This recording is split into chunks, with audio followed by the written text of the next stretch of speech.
Hey guys, Trevor here. And in this video, I'm going to show you how to create another Apple ID account if you already have one.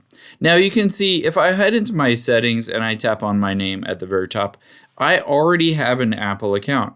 But you can always create a new Apple account if you wanted to. The only criteria is you cannot use that same email address that you have associated with an older Apple ID account. So make sure you use a different email address and then just open up a web browser on your iPhone, iPad, Mac, doesn't really matter.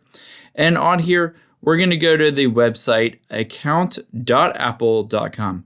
Again, account.apple.com. And once we're on here, it will immediately ask you to sign in, but we don't want to sign in to the old account. We just want to create another account, a second account. So to do that, just tap on that drop down arrow at the top right, and then tap on create your Apple account. Now it will ask you for your name, your date of birth, your email. Again, that needs to be different from your old one, password, phone number, and then just at the bottom, hit the continue button. If you wanted to, after you create that second account, you can just head into the settings and scroll down to the bottom and tap on sign out.